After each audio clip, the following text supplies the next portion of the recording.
Perkenalkan, nama saya Priski Aprina dengan NIM 1806501. Saya di sini akan menjelaskan tentang pengertian genetika. Genetika adalah ilmu yang menganalisis unit keturunan dan perubahan pengaturan dari berbagai fungsi psikologis yang membentuk karakter organisme. Unit keturunan disebut gen, yang merupakan suatu segmen DNA yang nukleotidanya membawa informasi karakter biokimia atau psikologis tertentu. Nah, maksudnya di sini adalah gen suatu unit terkecil dari materi genetika yang mengendalikan sifat-sifat hereditas suatu organisme. Gen terdiri atas DNA yang terpintal oleh protein dan tersimpan di dalam lokus-lokus kromomer pada kromonema.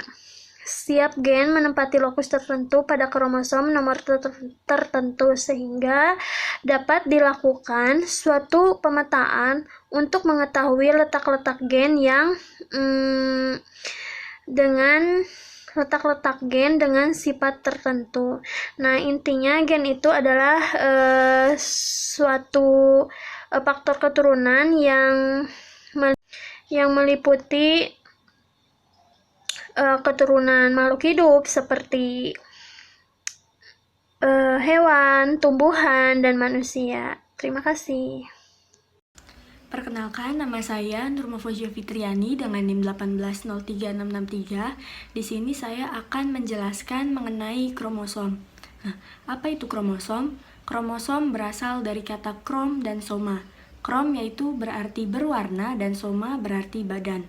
Menurut Suryo, kromosom adalah benda-benda halus berbentuk lurus seperti batang atau bengkok yang terdapat di dalam inti sel. Nah, kromosom ini terdiri atas zat yang mudah mengikat zat warna. Nah, kromosom juga terdapat di dalam nukleus atau di dalam inti sel seperti pada gambar. Kemudian kromosom juga terlihat jelas pada saat sel membelah. Nah, hal ini dikarenakan pada tahap metafase kromosom itu berjajar di bidang ekuator. Nah, kromosom juga terdiri atas asam nukleat dan protein. Di dalam asam nukleat dan protein ini terdiri atas DNA dan RNA. Berikutnya yaitu ada struktur kromosom. Nah, secara garis besar struktur kromosom ini dibagi menjadi dua. Yang pertama ada sentromer dan yang kedua ada lengan. Nah, sentromer itu yang berbentuk bulat. Fungsi dari sentromer ini untuk menggerakkan kromosom selama pembelahan sel. Nah, sentromer sendiri berdasarkan letaknya yaitu terbagi menjadi 4. Yang pertama ada metasentrik, yang kedua submetasentrik, yang ketiga akrosentrik, dan yang keempat telosentrik. Nah, metasentrik sendiri sesuai pada gambar yaitu yang letak sentromernya berada di tengah sehingga membagi kromosom jadi dua lengan yang sama panjang. Kemudian berikutnya ada submetasentrik. Berdasarkan katanya sub yaitu semi atau tengah-tengah. Jadi letak sentromernya itu agak di tengah sehingga kedua dari lengan kromosom tidak sama panjang. Yang ketiga ada akrosentrik. Nah, akrosentrik sendiri yaitu kromosom yang letak sentromernya di dekat ujung kromosom. Yang terakhir ada telosentrik. Telosentrik yaitu kromosom yang letak sentromernya berada di ujung lengan kromosom. Yang kedua yaitu lengan. Nah, lengan sendiri merupakan bagian kromosom yang di dalamnya itu mengandung matriks, kemudian kromonema, dan juga selaput. Berikutnya ada macam-macam kromosom. Nah, macam-macam kromosom ini terbagi menjadi kromosom berdasarkan fungsinya dan kromosom berdasarkan bentuknya. Kromosom berdasarkan fungsinya yaitu ada kromosom tubuh atau autosom dan kromosom seks atau gonosom.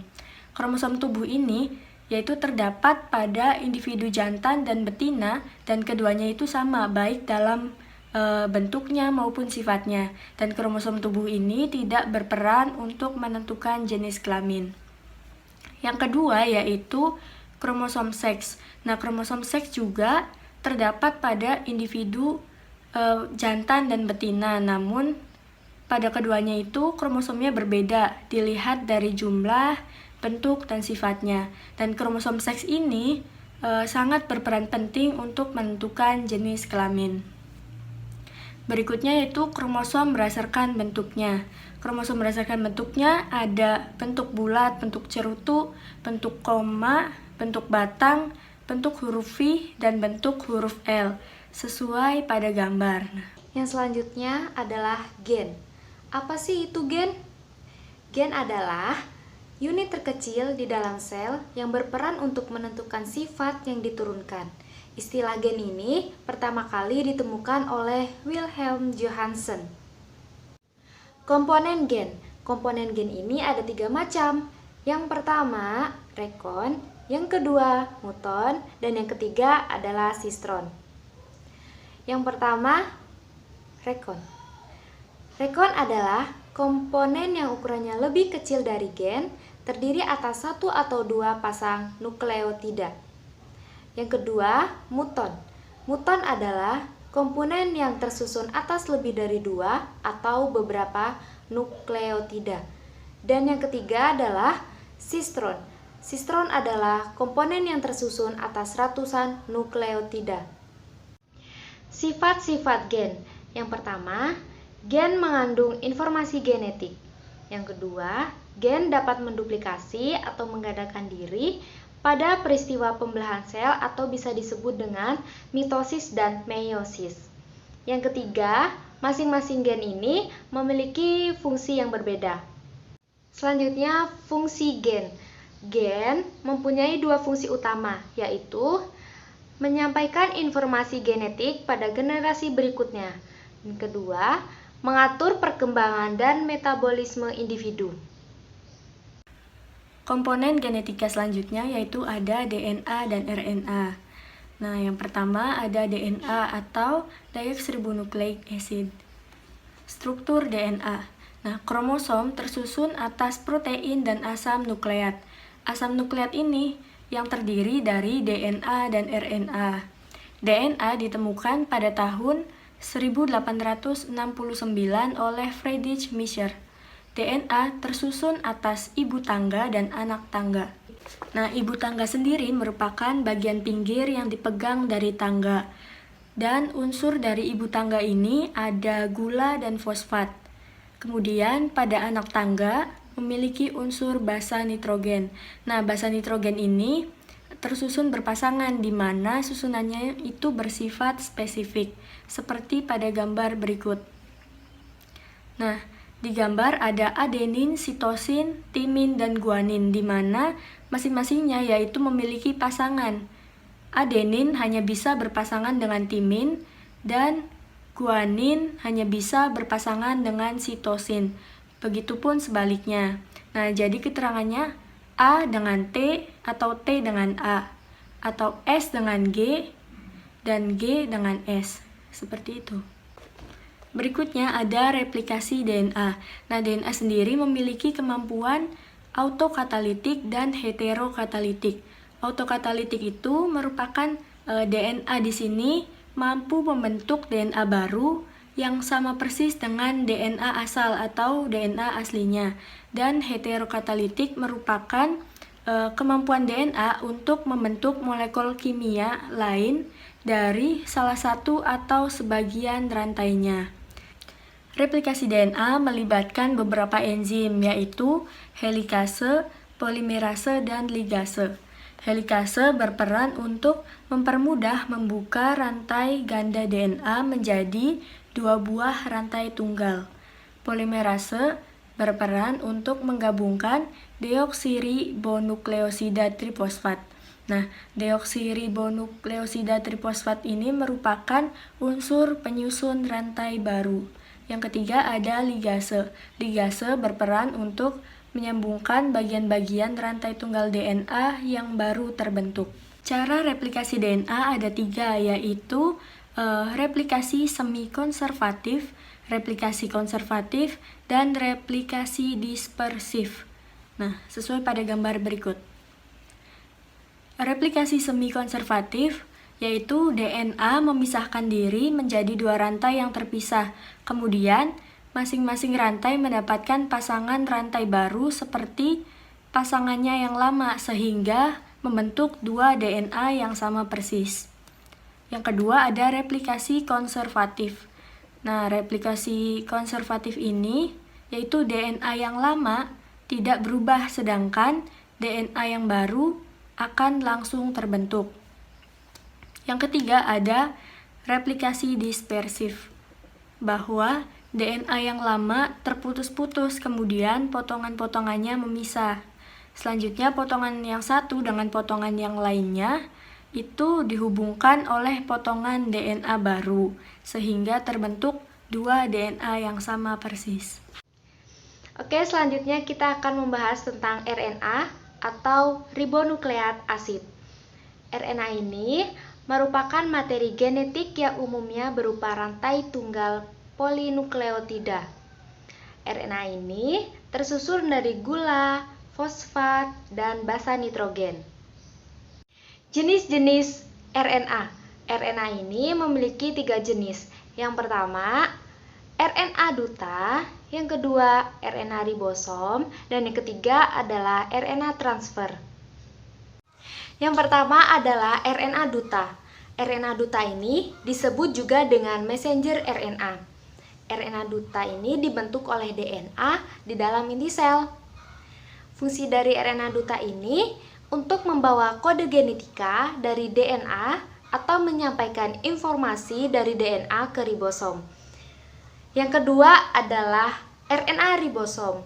RNA ribosom ini dibentuk oleh DNA dan RNA ini banyak terdapat di dalam ribosom. Yang terakhir adalah RNA transfer. RNA transfer ini dibentuk oleh DNA yang berada di dalam sitoplasma. Nah, fungsi dari RNA transfer ini adalah untuk mengikat asam amino. Selanjutnya ada peran genetika dalam kehidupan. Rekayasa genetika membawa berbagai peranan dan manfaat yang sangat beragam dalam berbagai bidang dan aspek kehidupan manusia. Di antaranya dalam bidang pertanian. Kontribusi genetika di bidang pertanian khususnya pada pemulihan tanaman dan ternak. Persilangan-persilangan konvensional yang dilanjutkan dengan seleksi untuk merakit bibit unggul baik tanaman maupun ternak. Contoh lain dari perkembangan genetika di bidang pertanian adalah cara baru dalam mengatasi serangga hama dengan cara perakitan tanaman tahan serangga hama melalui teknik rekayasa genetika.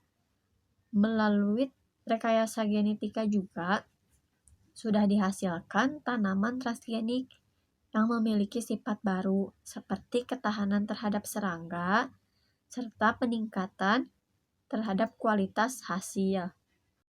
Yang kedua, di bidang kesehatan. Salah satu contoh kontribusi genetika di bidang kesehatan yaitu diagnosis dan perawatan penyakit fenilketonurani atau PKU. Penyakit ini merupakan penyakit fenilalanin sehingga timbunan kelebihan fenilalanin ini dijumpai di dalam aliran darah dengan derivat-derivat yang meracuni sistem saraf pusat. Nah, contoh lain dari perkembangan ilmu genetik di bidang kesehatan yaitu adanya proyek genom manusia yang dipelopori oleh Amerika Serikat, di mana proyek ini akan menguraikan 100.000 gen manusia.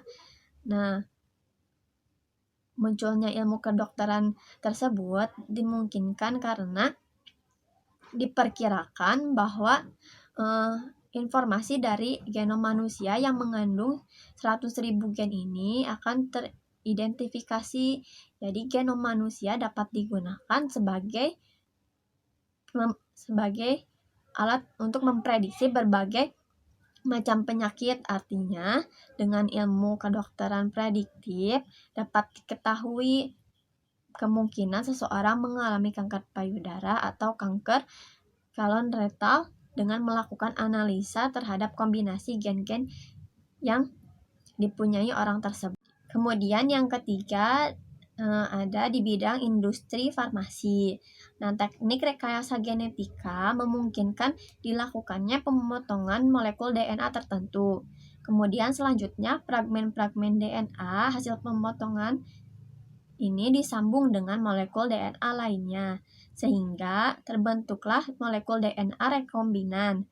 Nah, apabila molekul DNA rekombinan ini dimasukkan ke dalam sel bakteri yang sangat cepat pertumbuhannya, maka dengan mudah akan diperoleh salinan molekul DNA rekombinan dalam jumlah besar dan dalam waktu yang singkat. Nah, kemudian molekul DNA rekombinan tersebut membawa gen yang bermanfaat bagi kepentingan manusia, maka berarti gen ini telah diperbanyak dengan cara yang mudah dan cepat.